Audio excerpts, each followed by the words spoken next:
Et surtout les amis, mettez un pouce bleu, abonnez-vous, mettez un commentaire, c'est super important pour la chaîne. Merci beaucoup. Alors nous voilà avec la Smart Hashtag 3 qu'on peut voir un petit peu, hein, une des rares électriques qu'on trouve sur le salon de Bruxelles Auto Show. C'est marrant, alors cette ligne comme ça, hein, qui est profilée, on a l'impression un peu d'un petit Macan ou alors un petit côté Mazda aussi. C'est assez sympa, hein. Regardez, on voit de l'extérieur, on voit les petites LED qui sont présentes à l'intérieur. Donc c'est plutôt rigolo de voir cette Hashtag 3 ici. En plus dans cette livrée comme ça orange, elle est assez originale. Du coup elle est plus grande que l'Hashtag 1. J'imagine, tout en gardant ses caractéristiques. Voilà, là on voit bien avec l'arrière coupé. C'est vrai qu'il y a un petit côté Mazda ou Porsche Macan.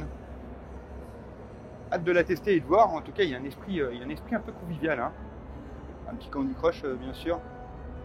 On est sur du fun, hein. De toute façon, ça se voit quand on voit l'intérieur du véhicule, et notamment aussi les portières.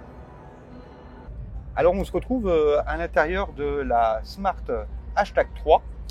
Au salon de Bruxelles toujours, et alors on a l'occasion, on est tranquille, on a la voiture pour nous, donc on fait un petit tour à l'intérieur. Alors je vais allumer peut-être la lumière, hop là, ça donne pas beaucoup de lumière, bon c'est pas grave, j'espère qu'on voit bien quand même. Alors c'est marrant, hein, cet intérieur là comme ça, et même au toucher, j'ai l'impression de me retrouver dans le vaisseau spatial des extraterrestres de Independence Day. C'est assez original de voir cette planche de bord comme ça. On n'a pas l'habitude. Est-ce que je suis fan? Non. Est-ce que ça me plaît quand même un peu? Bah, disons que c'est original, mais je ne sais pas si je voudrais avoir cette voiture pour moi, pour tous les jours, parce que je suis pas trop sûr que ça soit dans mes codes. Bon, c'est joli, hein, là, cette LED qui est incrustée dans le tableau de bord, qu'on retrouve aussi tout le long comme ça. Les rangements, c'est plutôt original. Toutes ces petites ouvertures avec l'induction, les prises comme ça, les porte-gobelets, hop.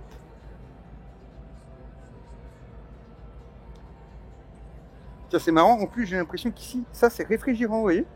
Il y a un petit truc, c'est rigolo, dans la coudoir. Bref, c'est assez original, j'ai l'impression d'être un peu dans un esprit mini, mais avec un autre style, quoi. J'ai l'impression que Smart veut essayer d'être de la mini, donc pourquoi pas, hein, et ils vont aussi sur la même gamme, qui fait que du coup on a aussi l'Hashtag 1 et puis maintenant l'Hashtag 3 qui est un peu plus grande finalement comme la Countryman peut-être. Toujours est-il que cet intérieur, eh ben, c'est un peu particulier. Je sais pas ce que vous en pensez.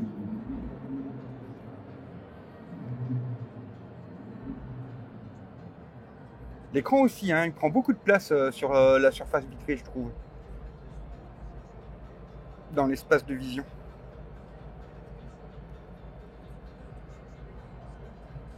Alors ça se veut en tout cas très convivial au niveau de l'interface. Enfin convivial, en tout cas très esthétique là, avec plein de petites choses. Hop.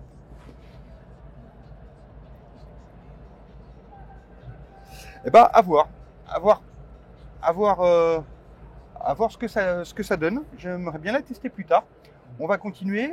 Donc celle-ci c'est une des voitures électriques, une des rares qui est sur le salon, donc on a pu profiter.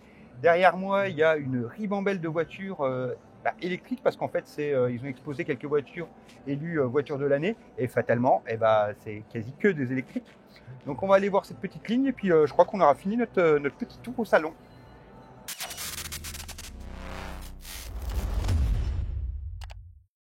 Alors du coup, on va faire cette petite ligne des voitures de l'année 2024, comme on peut voir sur le grand panneau. Et on commence ici directement avec la Toyota CHR. Bah, c'est une hybride. C'est la seule voiture de l'année 2024 qui est une hybride. Le reste, c'est toutes des électriques. Alors la CHR, c'est vrai qu'elle a changé un petit peu de design. Au final, elle a des angles un petit peu plus marqués, hein. On est très anguleux. Mais au final, ça lui donne quand même toujours une belle tête, hein. L'arrière, c'est un petit peu, j'ai l'impression qu'il s'est il s'est un petit peu allongé, ce qui lui permet de gagner un petit peu de place dans le coffre. En tout cas, c'est une jolie voiture, même si elle est hybride. Alors, en deuxième voiture de l'année, on retrouve la BMW i5. Alors là, par contre, on a un mastodonte. Hein. Et ben, c'est pareil, hein. On voit toujours une évolution, un peu comme la CHR finalement. On a une évolution de la version précédente, et où cette fois, bah, pareil, on est sur une forme un peu plus anguleuse. Hein. On a des arêtes beaucoup plus tranchées. Ouais, c'est un vrai monstre. Hein. C'est un bateau. C'est un bateau. Elle est impressionnante. Bon, c'est dommage, toutes ces voitures sont fermées. Après, on aura sûrement l'occasion de les tester dans le courant de l'année. Ah, ces chantes, elles sont énormes. Énormes. Alors là, c'est la M60. Finalement, on reste sur une berline. Alors, on a le catwalk là-bas où on a les grosses voitures qui débarquent et machin. C'est pour ça que c'est aussi un peu enfumé. Alors, on profite que ça soit un peu calme avant la prochaine fournée. Et cette fois, on est sur une Volvo, le Volvo EX30. Alors, Volvo EX30, celle-ci, elle est ouverte. On va peut-être pouvoir rentrer dedans. Un petit SUV Volvo, qui est plutôt sympathique et qui est plutôt mignon. Alors, on en profite tant que c'est ouvert pour rentrer un petit peu dedans et voir un petit peu l'intérieur. D'ailleurs, c'est joli ce petit côté un petit peu tacheté, mousseté.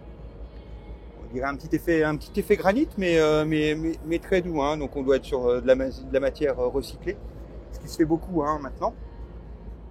Alors c'est marrant, on a une console centrale qui est toute fine, avec un grand espace de rangement hein, très marqué Volvo. Et puis cette tablette ici. Franchement, c'est joli. On voit que c'est une voiture qui est faite pour la ville. Elle n'est pas trop petite, elle n'est pas trop grande. Elle est jolie, Alors que je donne l'arrière, c'est rigolo l'arrière avec ces doubles marqueurs de feu comme ça. On a le rappel quand même du classique Volvo et puis le marqueur inférieur. Et du coup, je crois pas qu'on ait de bandeau LED sur tout le long. Mais ça fait une jolie voiture quand même.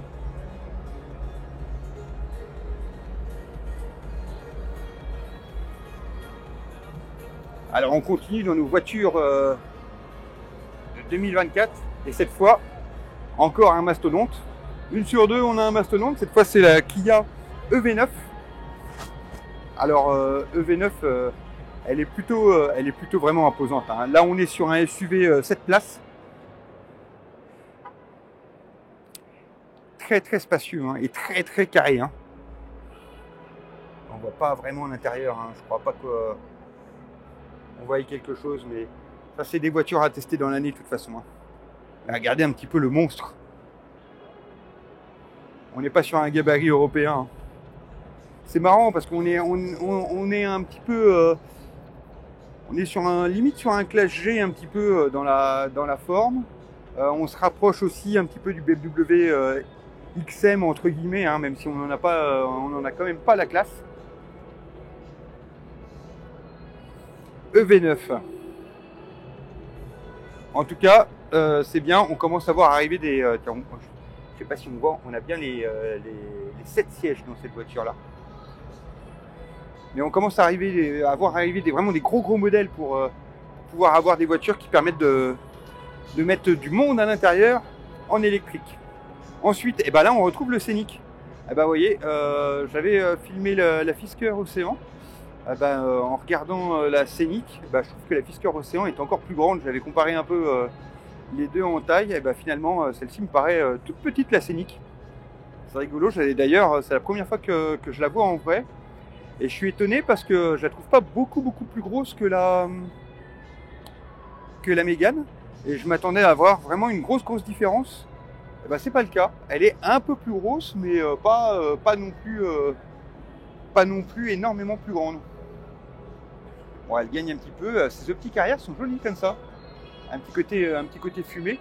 Sûrement avec le blanc, ça lui donne vraiment un bel effet. Alors après le reste, honnêtement, la voiture, bon, bah, elle me donne pas le côté sympathie que d'autres ont pu me donner là. Oh, alors la face avant, ça c'est rigolo. C'est rigolo ce petit effet. Alors je sais pas si on peut se rendre compte, hein, mais c'est vrai que j'avais déjà lu, hein, on voit la face avant et on va regarder la face avant après de l'i3008 qui est aussi présente à cet endroit-là. Et franchement, bah, y a des similitudes. Bon, c'est normal, hein, encore une fois, le designer Vidal qui est arrivé chez Renault est celui qui avait dessiné la 308 qui sort actuellement chez Peugeot. Et donc résultat, ben, on lui avait demandé de pas trop changer le style, de garder son style, et ben effectivement il est gardé. Et puis on a une petite évolution, mais c'est vrai que c'est assez proche quand même de l'i308. On va le voir après. Après c'est quand même joli, hein, c'est vraiment ces optiques fumées incrustées un peu dans la calandre, où on a cette impression en fait que les feux vont plus loin. C'est vraiment rigolo. Alors à côté, on a la BYD SEAL. Alors on ne sait jamais vraiment comment prononcer encore le BYD. Mais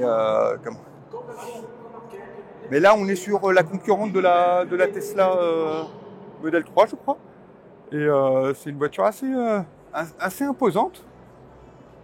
Et franchement, elle a de la gueule quand même. Je crois que les Chinois sont vraiment en train de sortir des modèles qui valent vraiment le coup. Hein.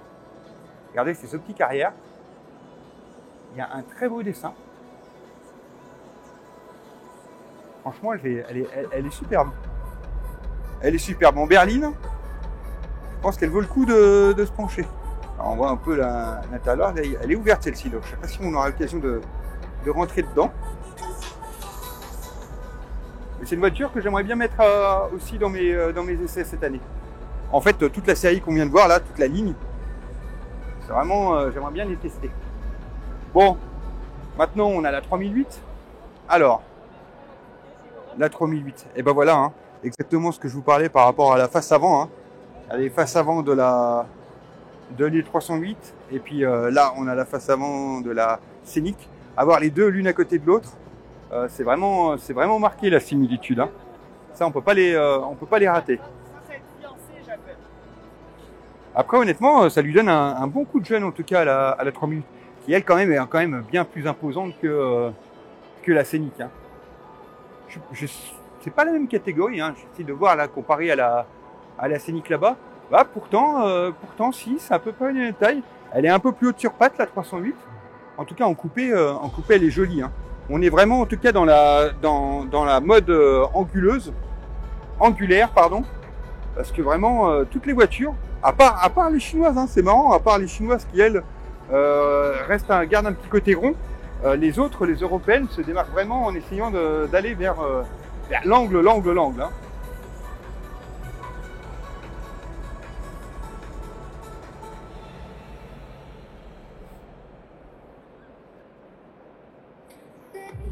Bon, ça reste des jolies voitures.